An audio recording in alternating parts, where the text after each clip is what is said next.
शुक्रिया जनाब स्पीकर। जनाब स्पीकर, मैं शुक्रगुजार हूँ आपका भी और शाह महमूद कुरैशी साहब का भी इस एश्योरेंस का।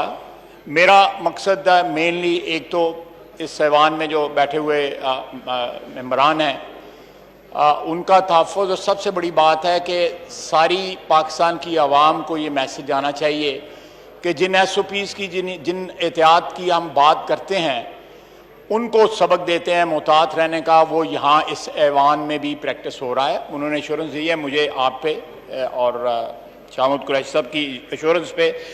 Let's hope and pray that this assurance is maintained throughout today and throughout tomorrow.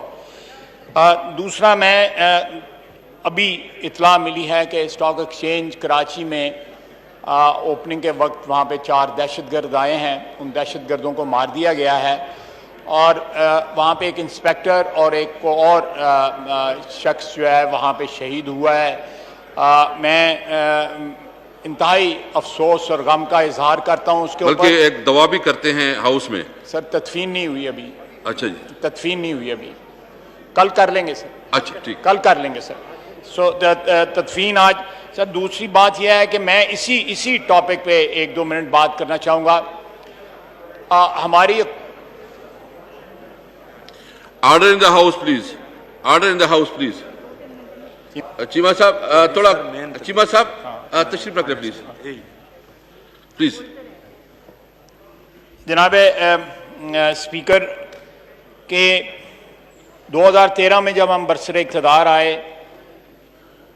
एक दहशतगर्दी का एक बाजार गर्म था पाकिस्तान के तूलो अर्ज़ में। पीपल्स पार्टी की हुकूमत में एक का आगाज़ किया गया जिसमें स्वात का ऑपरेशन था और भी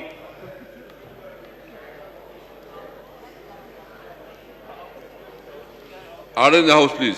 और उससे दहशतगर्दी के वाक़यात में कमी आई। लेकिन अभी भी जब 2013 में हमने इक़्तिदार संभाला, मियां नवाज शरीफ वज़ीर आज़म बने, तो पाकिस्तान का कोई फ़र्द कराची से लेकर गिलगित तक दहशतगर्दी से महफूज नहीं था। बावजूद इस बात के मेरे सामने नहीं, आप खड़ी हैं, मैडम आप खड़ी हैं, आप प्लीज डोंट इंटरप्ट, मुझसे महफूज हैं, आप बहुत दूर खड़ी हैं। प्लीज डोंट इंटरप्ट, प्लीज, ये मेरी रिस्पांसिबिलिटी है, मुझे अपनी रिस्पांसिबिलिटी, आप प्लीज जी। जनाब स्पीकर, खासा फर्क है, उनको मुझसे महफूज ही है, मेरे मुझसे वैसे भी महफूज ही हैं सर। तो जनाब स्पीकर, जब दहशतगर्दी के खिलाफ हमारी जंग जो है पिछले 7-8 साल से, उसने पाकिस्तान को पिछले 7-8 साल की कुर्बानियां, शहादतें, हमारी अफवाज की, हमारी पुलिस की, रेंजर्स की, सिक्योरिटी फोर्सेस की, अवाम की, ख्वातीन हज़रात की, नमाजियों की, इमाम बारगाहों में, चर्चेस में जो लोग शहीद हुए, आज उनकी कुर्बानियों की बदौलत दहशतगर्दी में जो है वो बहुत हद तक कमी आ चुकी है। लेकिन आज का ये वाक़या जो है, और चंद दिन पहले भी हमारा एक नौजवान कैप्टन और उसके साथ एक NCO शहीद हुए हैं वज़ीरिस्तान में। उससे पहले ये हर 1 महीने 1.5 महीने के अंदर कोई ना कोई इस किस्म का वाक़या आता है जिसमें शहादतें होती हैं। तो मेरा ख्याल है कि ये जंग जो है अभी सर्द नहीं हुई, ये जंग जो है दहशतगर्दी के खिलाफ जारी और सारी है। और ये एक ऐसा नुक्ता है जिसके ऊपर सारी कौम का इत्तेहाद है, और सारी कौम जो है दहशतगर्दों के खिलाफ बरसरे पेकार है और मुतहद है। अफसोस इस बात का है कि दहशतगर्दी के इस सरजमीन पे जिन लोगों ने बीज बोया था, उनका सरगना उसामा बिन लादेन को इन्होंने शहीद कहा आज से 2 रोज कबल। सर ये दो रुखी पॉलिसी, लैक ऑफ क्लैरिटी और मैं लफ्ज कोई और इस्तेमाल नहीं करूंगा, ये जो है ये हमारे कॉज को, दहशतगर्दी के खिलाफ हमारे कॉज को जो है हर्ट करती है, उसको नुकसान पहुंचाती है। कि अब जब हम दहशतगर्दों के खिलाफ पिछले 2-3 साल से 4 साल से कामयाबियों और कामरानियों से हम किनार हो रहे हैं, तो जो लोग जिन्होंने इस धरती पे दहशतगर्दी के बीज बोए थे, आप उनको शहीद करार दें। जनाब स्पीकर, अल्लाह ताला जो आज शहीद हुए हैं उनको अपनी जवार रहमत में जगह दे और पाकिस्तान के अवाम को महफूज रखे और इस किस्म के कंफ्यूज्ड इजहान जो हैं, जो दहशतगर्दों को शहीद कहते हैं, उनसे भी महफूज रखे। जनाब स्पीकर, मैं आज से 2 रोज कबल जो पेट्रोलियम की कीमतें बढ़ाई गई, मैं उसकी तरफ आता हूं।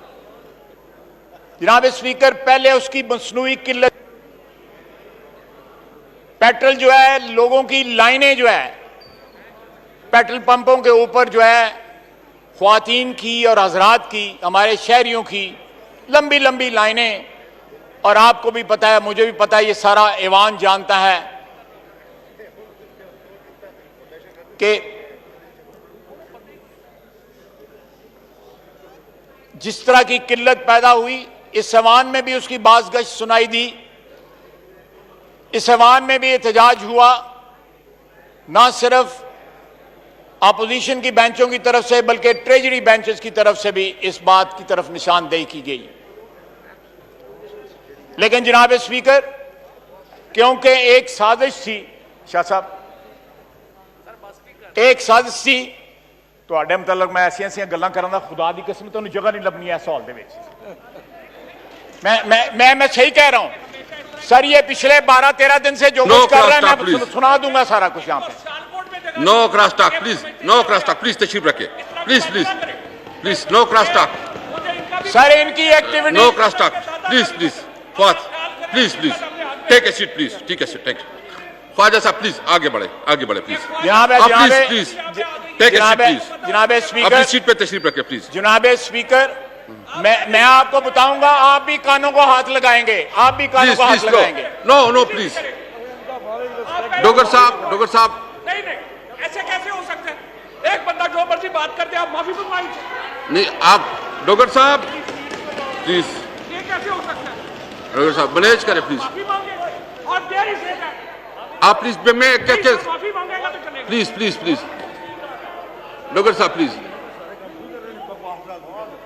ख्वाजा साहब प्लीज। ये कोई बात नहीं है। जनाब स्पीकर, मैंने क्या बात की है?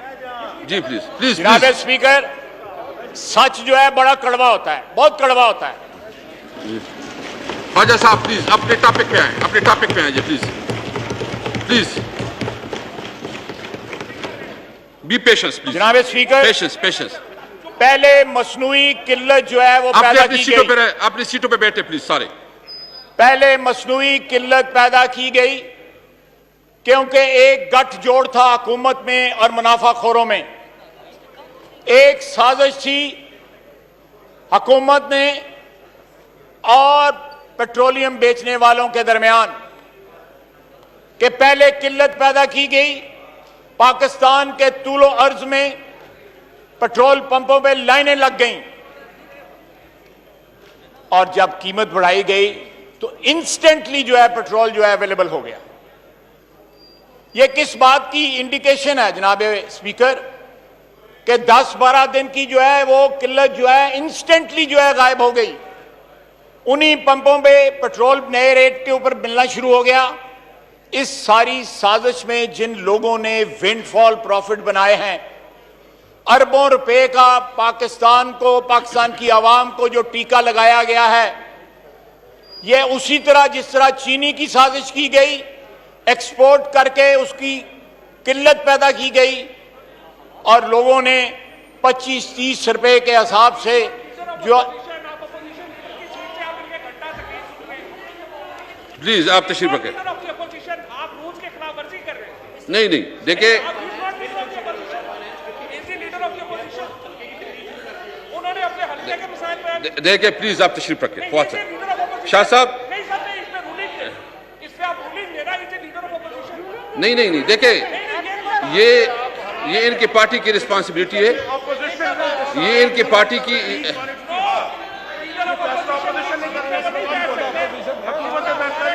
हमारे लोग प्राइम मिनिस्टर की सीट पे नहीं बैठ सकते। जनाब स्पीकर, जी जनाब स्पीकर, पेट्रोलियम जो की किल्लत जो है वो सिर्फ मेरे हल्के की नहीं, वो सारे पाकिस्तान की है सर। मैं उस पेट्रोलियम की किल्लत पे, और it directly relates the budget.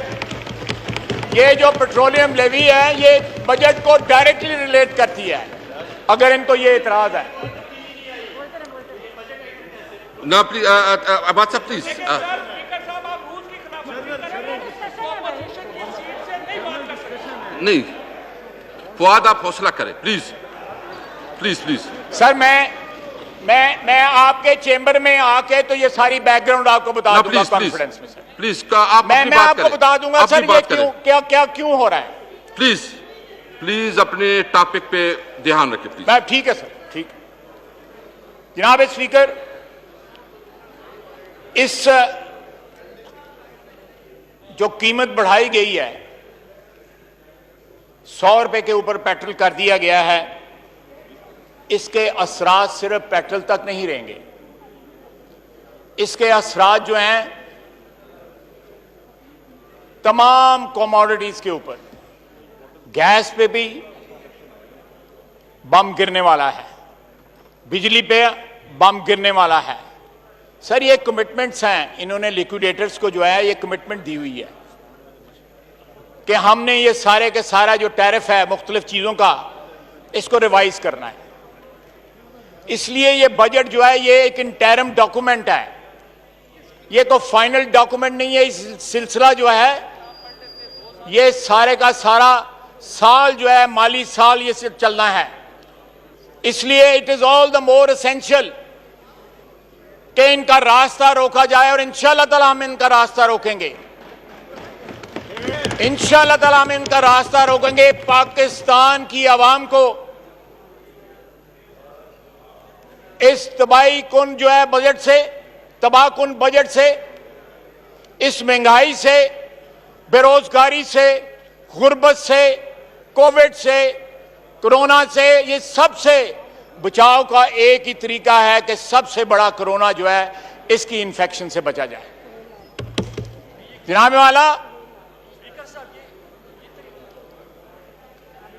वाला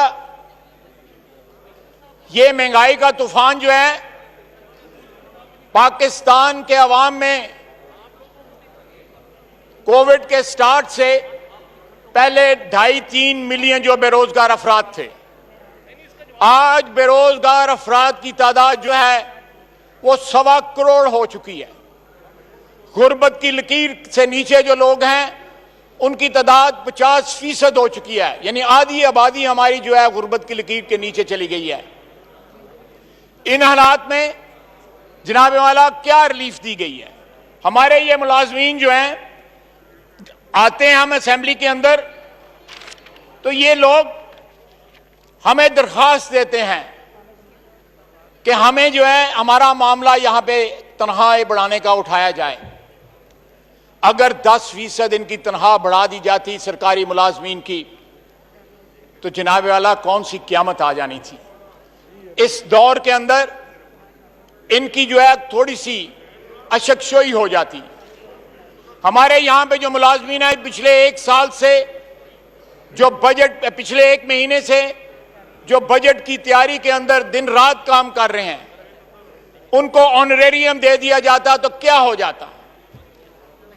जनाब वाला आज भी जो फ्रंट लाइन हमारे मुजाहिद हैं, डॉक्टर, नर्सेज और पैरामेडिक्स, वो मुस्तकिल बुनियादों पे मुलाजिम नहीं है। मैं पंजाब का आपको बता रहा हूं, वो सारे कच्चे मुलाजमीन हैं। आप हिसाब लगाएं कि मुलाजमीन कच्चे हैं और उन्होंने जाने जो है इस पाकिस्तान के अवाम के तहफ़्फ़ुज़ के लिए दाव पे लगाई हुई हैं। डॉक्टरों को, नर्सेस को, पैरामेडिक्स को परमानेंट किया जाए, उनकी तनख्वाहें बढ़ाई जाएं, उनकी खिदमात का एतराफ़ किया जाए, लेकिन यहां पे कोई जो है एक्नॉलेजमेंट नहीं है। यहां पे माफियाज को नवाजा जा रहा है, लेकिन पाकिस्तान की आवाम को, जिसके बलबूते के ऊपर आज हम सारे इस ऐवान में बैठे हुए हैं, जिन्होंने हमें इज्जत दी हुई है, उनको कोई नवाजा नहीं जा रहा, उनकी कोई तकालीफ को, उनकी जरूरियात को कोई मद्देनजर नहीं रखा जा रहा। जनाब स्पीकर, बात होती है सॉफ्ट लॉकडाउन की, हॉटस्पॉट्स पे लॉकडाउन की। मैं अपने हल्के की बात करूंगा। मेरे हल्के में 4 हॉटस्पॉट्स हैं, वहां पे कोई लॉकडाउन नहीं है। वहां पे सिर्फ कनातें लगी हुई हैं। मैं आपको नाम भी दे दूंगा उस जगह के। कनातें लगी हुई हैं, कोई पुलिस वाला भी कोई नहीं बैठा हुआ। मैंने खुद जाके पिछले वीकेंड पे देखा। जनाब स्पीकर, खुदा के लिए पाकिस्तान की आवाम को महंगाई और इस वबा के और गुर्बत के रहमो करम पे ना छोड़े। इस बजट में आज भी मौका है कि ये लोगों को रिलीफ दें। ये लोगों को जो है, लोगों की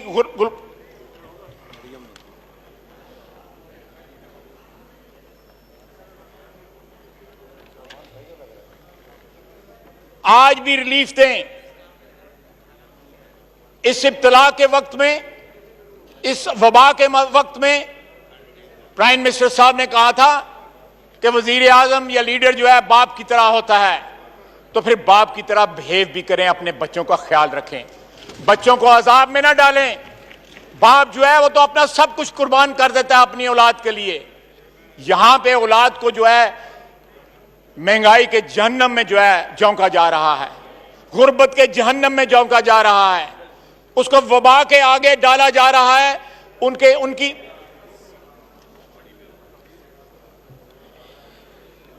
जनाब वाला, ये बातें जो हैं, इनको रेटरिक के तौर पे इस्तेमाल ना करें।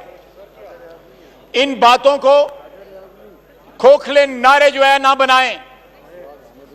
इन नारों को जो है बैकअप करें with solid steps in the budget, ताकि लोगों को कोई रिलीफ मिल सके।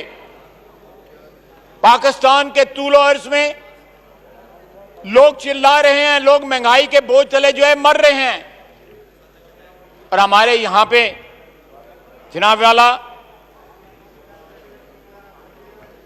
जो हालात हमारे जिस तरह बिगड़ते जा रहे हैं, यूरोपियन यूनियन ने पाकिस्तान की एंट्री जो है बैन कर दी है। जिस तरह हमारे यहां से एक्सपोर्ट हो रहा है, 23% ऑस्ट्रेलिया से इंपोर्टेड कोविड इन्फेक्शन पाकिस्तान से गई है। मेरा ख्याल है आज भी हुकूमत को उसकी जो सीरियसनेस है या उसकी डेवस्टेटिंग जो असरात हैं, उससे कॉग्निजेंस नहीं है हुकूमत को। जो सिंध में हो रहा है, जो साउथ पंजाब में हो रहा है, हमारे मेंबरान ने, साउथ पंजाब के मेंबरान ने, हमारे सिंध के मेंबरान ने इस मसले को बार बार उठाया। वक्त पे ना हमारे पास वेर विदाल था, ना हमारे पास कोई और इस किस्म की तैयारी थी कि हम उसका मुकाबला कर सकते। आज भी टेढ़ी दल जो है, और कहा जा रहा है कि और जगह से स्वाम्स जो हैं वो आ रहे हैं, और आइंदा आने वाले महीने जो हैं वो हमारे लिए, हमारी एग्रीकल्चर के लिए बड़ा तबाहकुन हो सकते हैं। जनाब वाला, ये एक ऐसा मसला है जो इमरजेंसी मांगता है, जो फोकस मांगता है हुकूमत का, और तमाम तर ज़राए जो हैं उसमें अगर लगा दिए जाएं तो हमारी एग्रीकल्चर बच सकती है। Thank you. एक मसला, मैं और हमारे यहाँ पे चीनी जो है वो बार बार जो है जेर बहस आती रही डकैती की वजह से, और चीनी माफिया जो है वो भी जेर बहस आता रहा। जनाब वाला, मैं यहाँ पे हमारे जो एग्रीकल्चर के ऊपर लोग बोले हैं, हमारे दोस्त जो हैं, उन्होंने भी ये चीज़ पॉइंट आउट की। शाहमूद कुरैशी साहब ने भी ये चीज़ पॉइंट आउट की। सर, अगर चीनी माफिया से आपने जो है निजात हासिल करनी है, तो जो एरिया कॉटन का है वो गन्ने में जो चला गया है, शिफ्ट हो गया है। जो कॉटन का ज़ेर काश्त रकबा था वो गन्ने का ज़ेर काश्त रकबा बन गया है, और पानी सब सॉइल वाटर जो है वो बड़ा डिप्लीट हो रहा है। अगर इसको रिवर्स कर लिया जाए तो मेरा ख्याल है कि सर हमारी कॉटन भी बच सकती है, और हमें ये चीनी की डकैतियों से भी हमें छुटकारा हासिल हो सकता है, इस Thank you. माफिया से भी आ सकता Thank है। you. जी इसके बाद आप सरवर खान साहब ये खत्म करें आप। मैं जनाब आला मैं एक मुझे फिक्रा कहूंगा कि कल टीवी पे एक टिकर चल रहा था, वजीर आजम ने कहा है कि मेरे अलावा किसी के पास वजीर आजम बनने की चॉइस कोई नहीं है। सर हमारी तारीख जो है वो भरी पड़ी है, दुनिया की तारीख बड़ी भरी पड़ी है इस किस्म के तकब्बराना अल्फाज से कि मैं इंडिस्पेंसिबल, ये बड़े लोगों ने कहा, बड़े इंडिस्पेंसिबल हूं। जब इंसान अपने आप को इंडिस्पेंसिबल समझना शुरू कर देता है उसका जवाल जो है बहुत करीब होता है। जनाब स्पीकर, कोई इंसान इंडिस्पेंसिबल नहीं है इस दुनिया से। तारीख गवाह है, हमारा ईमान गवाही देता है कि पैगंबर रुखसत हो गए, वली अल्लाह रुखसत हो गए, सहाबा रुखसत हो गए, जिनकी वजह से, जिन हस्तियों की वजह से ये दुनिया पैदा की गई सल्लल्लाहु अलैहि वसल्लम, वो रुखसत हो गए। तो ये किस तरह इंडिस्पेंसिबल है जी वजीर आजम, और फिर है नलायक है। जी बहुत बहुत शुक्रिया।